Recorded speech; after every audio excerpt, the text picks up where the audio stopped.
Lalu bagaimana nasib Raja Ampat usai pemerintah mencabut izin penambangan nikel di Raja Ampat untuk 4 perusahaan?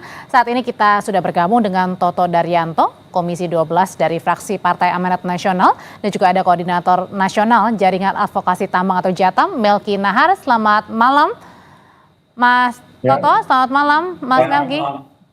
Malam. Malam. Iya. Ya, saya mau ke Pak Toto dulu. Pak Toto, dari DPR sendiri menilainya apa sih sebenarnya alasan dari pemerintah sebenarnya sudah mencabut nih 4 izin penambangan untuk perusahaan, tapi tidak untuk PT GAC Nikel? Jadi begini ya, Mbak, 4 perusahaan itu memang berbeda dengan yang GAC Nikel ya. Jadi yang 4 perusahaan itu berada di kawasan yang memang betul-betul itu geopark yang dilindungi. Nah, sementara yang di GAC Nikel ini sebetulnya dia berada di pulau yang lain yang ada jarak yang aman dari posisi Raja Ampat sebagai destinasi wisata. Kemudian juga PT GAC Nikel ini kan mereka rejim karya kontrak. Jadi ini PKP 2B di sejak masa zaman itu pemerintahan Presiden Soeharto dulu, kemudian diperbarui menjadi izin produksi pada tahun 2017. Dan itu dilindungi oleh undang-undang. Karena itu juga tidak bisa serta-merta itu PT GAC itu ikut ditutup gitu. Sementara PT GAC sendiri sudah memenuhi seluruh prosedur, seluruh persyaratan yang memungkinkan diterbitkannya izin produksi. Jadi secara peraturan perundangan persyaratan sudah terpenuhi. Tapi kan di PT GAC ini juga penambangannya di lokasi Raja Ampat, Pak. Iya betul. Tapi dia karena memenuhi seluruh peraturan perundangan, AMDAL, kemudian RKAB, kemudian reklamasi, dan lain sebagainya itu, maka sikap pemerintah sekarang kan akan mengawasi secara ketat. Nah, sehingga ini mesti ada laporan secara periodik nanti kepada publik, dan publik saya kira terus akan mengawasi juga bagaimana kegiatan pertambangan di Raja Ampat. Dan harapan kita, PT GAC sendiri juga melakukan perubahan-perubahan kebijakan dan perubahan-perubahan operasionalnya sehingga betul-betul jangan sampai terjadi pelanggaran. Kalau ada perubahan jadi berarti zero pelanggaran. Pak Toto, berarti kalau tadi ada kemudian perbaikan berarti artinya ada yang kemudian melenceng begitu dari yang seharusnya PT GAC Nikel ini. Bisa jadi kalau tidak diawasi dengan ketat pertambangan bisa jadi akan terjadi seperti itu. Tapi dengan posisi yang sekarang menjadi sorotan dunia, saya kira tidak mungkin itu terjadi. Makanya sikap pemerintah mengawasi secara ketat dan DPR akan mendukung sikap itu, juga akan meningkatkan pengawasan supaya tetap seluruh peraturan perundangan itu ditaati. Oke, saya masih agak bingung karena 4 perusahaan ditutup dengan alasan katanya ditemukan adanya pelanggaran lingkungan. Nah kalau gitu nanti saya akan ke Pak Toto, saya mau ke Jatam dulu. Bang Melki, kalau tadi Anda melihatnya gimana sih, sudah puas atau justru tanda tanya nih, 4 perusahaan tambang nikel sudah ditutup tapi tidak untuk PT GAC Nikel? Iya. Ya, jadi gini, ketika kita bicara soal pertambangan itu, yang harus kita paham betul itu adalah soal bagaimana cara kerja dari industri yang destruktif ini, begitu ya. Jadi ia rakus lahan, juga rakus air. Sehingga mau dia beroperasi di wilayah manapun, entah pulau besar, entah pulau kecil, dia punya daya rusak baik langsung maupun tidak langsung begitu. Dan itu yang harus mesti dipahami. Lalu yang kedua adalah soal alasan pemerintah, terutama dari Menteri SDM bahwa PT GAC Nikel ini dia punya AMDAL, kemudian tidak punya kerusakan yang serius. Satu hal yang penting untuk dicermati bahwa AMDAL itu dia tidak mengesampingkan hukum lain yang lebih tinggi begitu ya, dan less spesialis begitu. Jadi AMDAL itu dia hanya dokumen teknis yang menjadi salah satu syarat perizinan saja gitu ya. dan tentu saja tidak bisa mengalah aturan yang melindungi wilayah pesisir pulau kecil begitu, sebagaimana Undang-Undang Nomor 27 Tahun 2007 yang kemudian telah diubah menjadi Undang-Undang Nomor 1 Tahun 2014 begitu. Nah, melalui undang-undang ini begitu ya, wilayah pesisir dan pulau-pulau kecil itu orientasi pemanfaatannya tidak untuk pertambangan begitu. Lalu yang kedua, AMDAL itu dia bukan produk keputusan politik demokratis Oke. yang partisipatif begitu ya. AMDAL itu lagi-lagi disusun oleh konsultan yang ditunjuk oleh perusahaan. Meski ada konsultasi publik, seringkali prosesnya itu cacat begitu ya. Ini tentu berbeda dengan prinsip semisal pengakuan hak masyarakat adatnya begitu ya. Dan yang berikut soal kewenangan pemberian izin tambang tadi itu juga bisa dibatalkan jika bertentangan dengan hukum lingkungan itu Artinya sendiri. Bang Melki, Artinya alasan Bahlil bahwa PT Gat Nikel ini sudah punya AMDAL dan segala macamnya itu adalah hal-hal yang teknis begitu ya, yang administratif begitu, dan itu menyesatkan karena dia mengingkari undang-undang yang jauh lebih tinggi tadi, yaitu Undang-Undang Nomor 1 Tahun 2024 tentang pengelolaan wilayah pesisir dan pulau-pulau kecil. Itu satu. Lalu yang kedua, dan ini penting, bahwa Undang-Undang Pesisir dan Pulau-Pulau Kecil ini, Mbak, itu pernah dilakukan JR oleh PT Gembak Kresi Perdana, anak perusahaan Narita Group yang beroperasi di Pulau Kecil Wawoni. Lalu kemudian waktu itu kita bersama warga di Pulau Wawoni menjadi penggugat intervensi, dan hasilnya JR terhadap Undang-Undang Pesisir dan Pulau-Pulau Kecil tadi itu ditolak oleh Mahkamah Konstitusi pada akhir 2024 kemarin. Lalu yang ketiga, sebetulnya banyak jurisprudensi hukum terkait dengan pulau kecil selama ini, semisal kasus di Pulau Bangka, Sulawesi Utara, yang notabene ini adalah pulau kecil, lalu kemudian gugatan berarti dan dicabut izinnya. Bang Melki, berarti seharusnya dalam artian yang Bang Melki ingin sampaikan, harusnya ini dikaji lebih dalam lagi nih untuk penerusan dari ACC untuk penambangan nikel untuk PT GAK ini. Karena kan yang lainnya sudah ditutup nih. Iya persis, karena yang kita lihat yang terjadi ini kan sebetulnya bukan penegakan hukum. Karena gini, kalau kita mau bicara jujur Pak, 4 perusahaan yang dicabut oleh Bahlil itu, kalau kita cek di lapangan, dia nggak operasional. Gitu ya. Bahwa kemudian izinnya aktif, iya. Tapi yang beroperasi di sana itu adalah PT GAK Nikel, dan kemudian kerusakannya itu nyata. Tapi kan tadi kata Pak mereka memisahkan antara Pulau GAK dengan Raja Ampat tadi, seolah-olah ini jaraknya jauh. Padahal bicara soal pulau kecil itu, dia tidak punya alternatif lain, Mbak. Kalau misalnya satu bagiannya itu sudah dirusak. Jadi satu bagian sudah dirusak itu berdampak pada wilayah lain, terutama juga dalam kaitan dengan perairan di Raja Ampat itu sendiri. Oke, jadi nggak ada alasan ya karena lokasinya jauh begitu kemudian di ACC untuk dibolehkan di penambangan ya gitu ya. Dan itu mengada-ada gitu loh. Percaya Bahlil, gimana ceritanya? Saya tanyain kalau gitu. Pak Toto katanya mengada-ngada nih alasannya untuk tetap di ACC izinnya PT GAK. Iya kan menurut Pak Melki mengada-ada. Kan sebetulnya begini Mbak, ini PT GAK ini kan diatur sebagai ini kelanjutan kontrak karya dan PKP 2B. Jadi ketika Undang-Undang Nomor 1 itu nomor 1 tahun 2014 ya itu diundangkan. Nah ini sebetulnya sudah berlaku dan ini dijamin oleh Undang-Undang Nomor 4 tahun 2009 tentang minerba. Halo? Silakan Pak. Iya silakan Pak Toto. Suara kita dengar ya? Iya terdengar.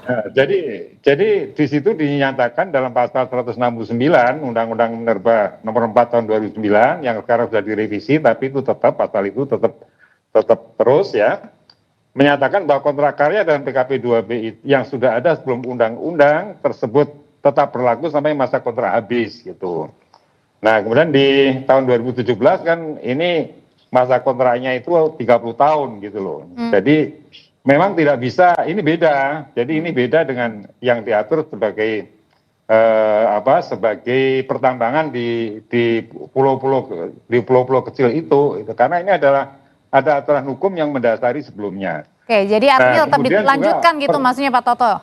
Tidak bisa ditutup? Ya untuk sementara saya kira tidak bisa serta-merta ditutup kecuali atas kesadaran sendiri setelah dibicarakan dengan baik-baik pihak pertambangan itu merasa berempati dengan tekanan publik itu bisa saja itu terjadi, atau karena ditemukan pelanggaran-pelanggaran terhadap seluruh peraturan perundangan yang dipersyaratkan, itu juga bisa pemerintah menutup. Tapi kalau tidak ada celah itu ya tidak Bukannya bisa sekecil ditutup. apapun ini ada kerusakan meskipun tadi sudah dijanjikan ada rehabilitasi, ada reboisasi dan lain sebagainya. Ini kan juga butuh waktu, Pak Toto. Ya, semua laporan masyarakat itu kan mesti harus diklarifikasi juga ya. Dan kalau masih ada kesanggupan dari pihak perusahaan untuk memperbaiki, ya tentu itu akan kita lihat bagaimana hasilnya. Kalau hasilnya dianggap itu memenuhi harapan publik, menurut saya tidak ada masalah, Mbak. Oke, diterima nggak tuh? Karena kita kan juga tidak boleh anti dengan pertambangan ya, karena Indonesia ini berbeda ya, walaupun teman-teman dari Greenpeace, dari Wali biasanya mengkritik soal pertambangan ya, tapi kan itu perdebatan yang tersendiri lah, saya kira tidak pada sekarang ini kita bicarakan gitu. Bang Mel. Nah, intinya bahwa ini belum bisa ditutup seperti yang 4 itu tidak mungkin. Ada alasan tersendiri. Ada proses selanjutnya. Ada alasan-alasan yang memungkinkan PT GAG ini tetap berlanjut. Kita awasi bersama, itu intinya. Nah, Bang Melki, ini nampaknya rame-rame untuk tidak setuju penutupan nih. Yang ini artinya juga ini nggak sih mengecewakan hati dari Chef Raja 4 yang di mana-mana ini digaungkan sampai dengan sekarang nih, termasuk juga masyarakat warga asing yang geram. Iya, saya kira tidak hanya mengecewakan, tapi juga menyesatkan, gitu ya. Klaim bahwa tidak ada regulasi lain yang kemudian bisa menghentikan tambang di Pulau Gap juga itu keliru, begitu ya. Karena seperti yang saya bilang tadi, ini kan soalnya bagaimana konstruksi hukum itu dibangun. Kalau misalnya regulasinya dibuat tidak dalam kerangka memitigasi atau melindungi kawasan pesisir dan pulau-pulau kecil, lantas kemudian kita tetap berkutat atau mengacu pada regulasi yang bermasalah ini, maka hasil akhirnya seperti yang beliau sampaikan tadi, oke, nggak apa-apa, wong dia sudah sesuai dengan regulasi kok. Tapi kan pertanyaan terpentingnya, konstruksi hukum kita itu selama ini tidak dibuat untuk bagaimana memitigasi atau melindungi wilayah pesisir dan pulau-pulau kecil. Dan ini tidak hanya bicara soal Pulau Gap, ada 35 pulau kecil dan izinnya itu hampir 200 izin tambang di seluruh Indonesia. Jadi ini presiden buruk justru kalau logika hukum yang sama itu kita pakai untuk melegitimasi keberadaan seluruh izin tambang yang ada di wilayah Indonesia ini. Kalau tadi Pak Toto boleh ya silakan. Boleh menyela ya. Saya kira case-nya itu berbeda ya. Jadi jangan disamakan saja, jangan digeneralisir antara yang ada di Raja Ampat GAG dengan yang di pulau-pulau kecil lainnya. Kalau pulau kecil lainnya, menurut saya ya tutup saja karena melanggar perundangan. Kalau PT GAG ini kan karena ada. Terus emang pulau GAG yang pulau kecil nggak melanggar undang-undang gitu? Melanggar, ya, melanggar. Tetapi. Ya itu dia, mengapain coba? Kak Melki, Mas. Anda keliru di situ. Karena gini, Anda menempatkan Pulau GAG seolah-olah dia terpisah dari pulau-pulau kecil yang lain. Padahal bukan begitu. Ini pulau kecil. Artinya dia sama gitu loh. Tiba-tiba kemudian Anda membedakan, lantas kemudian Pulau GAG yang membedakan bukan pulau kecilnya. Artinya Anda sedang bicara soal kepentingan besar di sini. Siapa yang kemudian Anda perjuangkan gitu loh? Didengarkan dulu, Coba kita dengarkan dulu, Bang Melki. Jangan silakan Pak Toto. Ya. Jadi GAG Nikel ini bukan sekedar beroperasi di pulau kecil. Pulau kecil itu ya betul, dia beroperasi pulau kecil. Tetapi dia ini izinnya sudah sebelum undang-undang itu ditetapkan. Dia berdasarkan kontrak karya yang itu masih tetap berlaku itu loh. Nah, maka kita bisa menutup PT GAG itu kalau terjadi pelanggaran terhadap seluruh peraturan perundangan yang berlaku dalam penambangan di PT GAG itu. Maka sebetulnya sekarang itu jangan bicara opini, temukan bukti-bukti, kumpulkan, laporkan, ya, nanti disampaikan ke DPR, sampaikan kepada pemerintah bahwa memang PT GAG ini patut ditutup. Nah, misalnya seperti itu. Sementara pemerintah juga terus-menerus memberikan Berarti seruan Chef Raja 4 ini juga ini dong diabaikan. Pak Toto? Iya. Ya. Bagaimana dengan seruan Chef Raja 4? Ya sudah direspon dengan penutupan 4 tambang yang IUP-nya sekarang sudah ditutup kan, Mbak. Kalau GAG ini kan karena ada kontrak karya dan PKP kelanjutan dari PKP 2B sehingga tidak bisa serta-merta ditutup. Dia harus melanggar dulu seluruh persyaratan yang seharusnya dipenuhi gitu. Bang Melki Tapi katanya. pemerintah mendengar ya, tuntutan masyarakat ini sangat didengar, maka sekarang pemerintah mengawasi secara ketat. DPR juga akan mengawasi secara ketat ya. Ini gimana cara diawasinnya Bang Melki kalau gitu? Nggak mungkin diawasi, bahwa mereka terlibat dalam konflik kepentingan yang sama kok. Kan bisa kita cek siapa orang-orang di balik PT GAC Nikel itu sendiri. Kan sebagiannya terafiliasi secara politik dengan Menteri Bahlil itu sendiri gitu loh. Bahkan mereka yang menjadi sebagiannya juga menjadi tim sukses Jokowi Ini Anda Jokowi punya bukti, Bang. dulu begitu ya. Jadi ini konflik kepentingannya besar begitu. Makanya yang saya bilang tadi, pertanyaan terpentingnya, pemerintah punya kemauan politik nggak untuk kemudian melindungi wilayah pesisir dan Nih, pulau-pulau Bang kecil Melki, kita? sebentar. Jadi ini tadi kalau Anda bilang punya konflik kepentingan, apakah ada bukti dan siapa dengan siapa ini? Kan kalau kita cek begitu ya, mereka-mereka yang menduduki posisi sebagai komisaris kan, salah satunya staf ahlinya Menteri SDM, Bahlil Lahadalia, begitu ya. Lalu yang lainnya juga ada pengurus PBNU, organisasi besar begitu ya, NU, PBNU.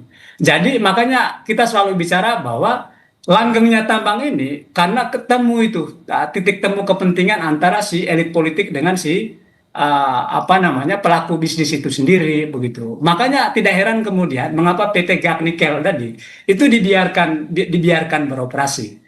Alasan kemudian bahwa dia punya AMDAL, dia punya RKAB itu nggak masuk di Oke. akal begitu. Karena Pulau GAC seperti yang saya bilang ini pulau kecil, artinya dia sama di depan hukum gitu loh, di depan aturan yang ada. Yang jadi soal kemudian adalah ketika kita menegasikan fakta hukum lainnya, dan ini tidak hanya mengacu ke Undang-Undang Pesisir dan Pulau-Pulau Kecil, loh, Mbak. Tapi ada keputusan hukum yang berkekuatan hukum tetap soal perkara pulau-pulau kecil tadi terkait dengan tambang. Kasus Pulau Bangka, kasus Pulau Wawoni, kasus Oke. Pulau Sangihe gitu ya. Tapi itu tadi ada pembiaran, bahkan cenderung dilindungi. Sehingga kembali ke political will tadi, pemerintah mau nggak untuk kemudian melindungi wilayah pesisir dan pulau-pulau kecil ini.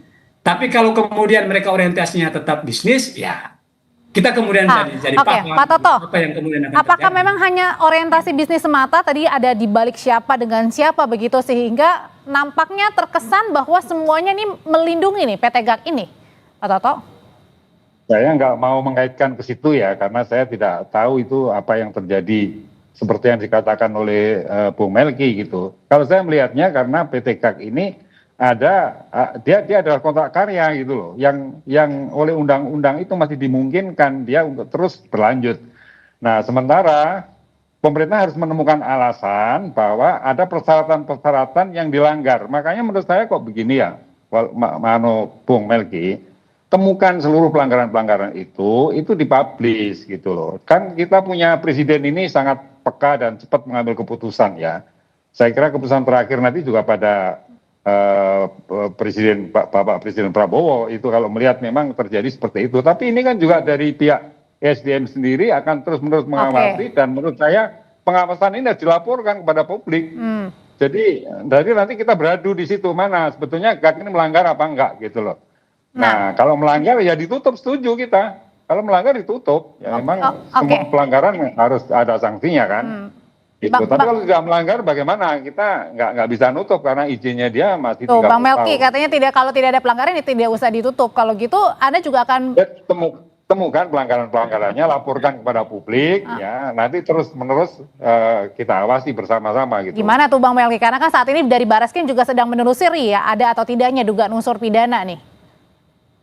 Iya, jadi maksudku soal perusahaan itu sudah terang benderang begitu ya. Dan kasus GAP kemudian heboh ini sebetulnya sudah lama itu. Misalnya saya ambil contoh ya, teman-teman Kompas ini, terutama Kompas Cetak waktu itu melakukan investigasi di Pulau GAP. Mereka bicara soal bagaimana nasib pariwisatanya, terumbu karangnya, lamunnya. Jadi itu nyata itu. Jadi dokumentasi visualnya itu muncul. Tetapi kan kemudian itu tidak pernah ditindaklanjuti. Hingga kemudian kemarin ketika teman-teman Greenpeace protes itu, lantas kemudian isunya menjadi sangat viral. Artinya dari konteks ini saja Mbak, kalau kemudian kita berharap kepada pemerintah untuk mereka berbaik hati, begitu ya.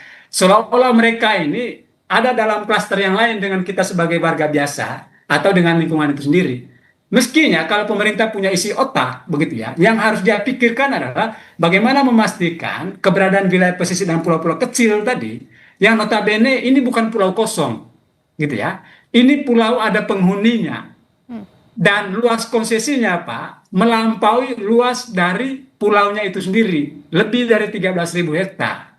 Nah, kalau semua diambil alih untuk tambang, pertanyaannya hampir 1.000 jiwa manusia di Pulau Gak itu mau dikemanakan? Bisa Tapi dijawab nggak? tapi gimana Pak Toto?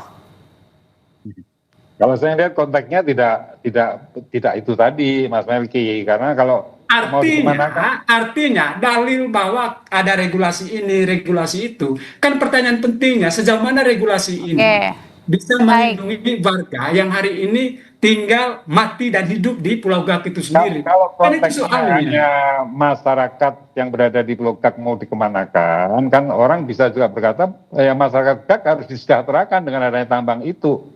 Kan Ya, bukan di situ masalahnya. Masalahnya bukan di posisi situ. tambangnya menutup seluruh pulau Pak, bahkan wilayah pesisir pun dikapling. Mau dibawa kemana? Pak Toto? Ya nanti, halo ya, Ya. gimana? Gimana Pak untuk menanggapi tadi mau dikemanakan dan kemudian diberdayakan seperti apa ini? Ya menurut saya semua detail-detail yang disampaikan Mas Melki itu lebih baik dibuat secara terdokumentasi dengan baik, secara tertulis, laporkan resmi kepada Komisi 7, kepada Komisi 12 dan juga kepada pemerintah. Nanti kita lakukan pengawasan dan hasilnya kita laporkan kepada publik. Nah, saya kira itu lebih fair itu. Oke, baik Pak Toto, terima kasih untuk jawabannya. Terima kasih juga Bang Melki untuk jawabannya. Sudah di Sapa Indonesia Malam terkait dengan penutupan 4 izin pertambangan nikel tak terkecuali atau kecuali adalah PT Gak Nikel. Terima kasih, selamat malam Bapak-Bapak. Ya, malam semua.